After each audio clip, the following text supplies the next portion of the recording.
And I think the time of truth has come.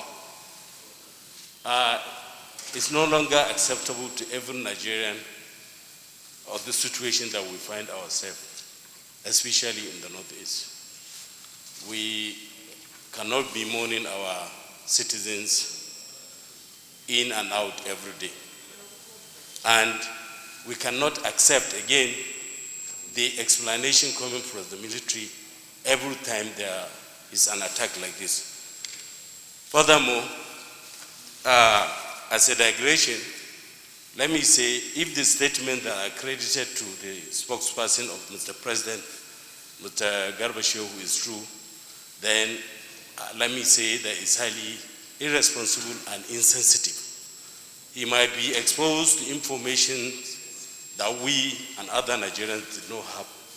But at that point in time, when everybody was mourning the loss of these citizens who are innocently killed and who have gone into their farms, despite the challenging economic situation in this country, to go and farm, thereby losing their life, and somebody is saying it's because they did not take clearance.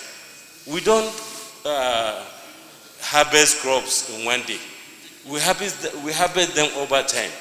So planting rice to its harvest is not a one-day affair.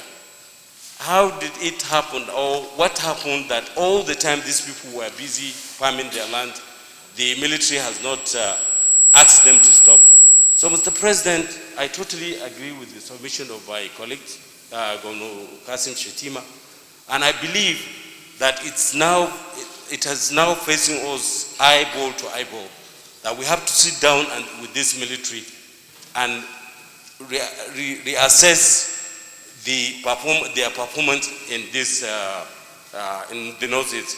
I totally agree that the issues of security are tricky. There are some that you don't see. There are some that we will not be told because of their sensitivity.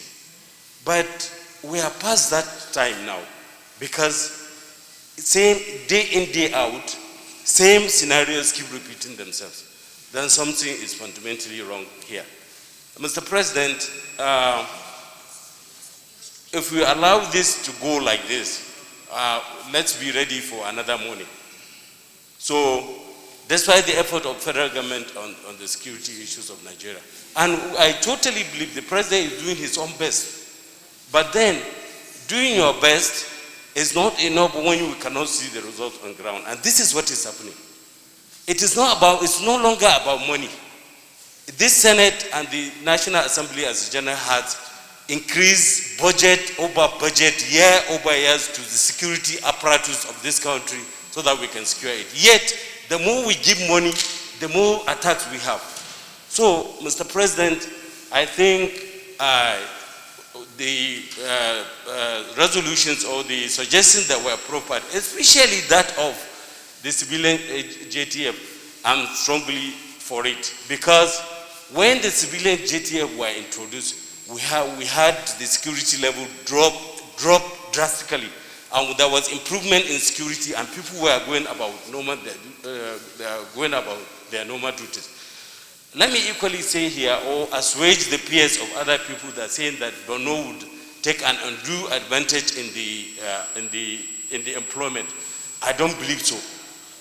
Every Nigeria, in fact, it's only in Nigeria that we do employment or recruitment based on state origin basis.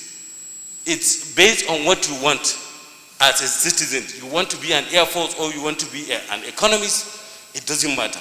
So if we are going to achieve the goal, I strongly agree with you, with your statement, in your opening statement during the listen, that is not what is it's not, we should target the consequence of this introduction to civilian JTF into the equation. And I believe introducing them will drastically improve the security situation there. Lastly, Mr. President, I want to call on the investigation of the funding of this military.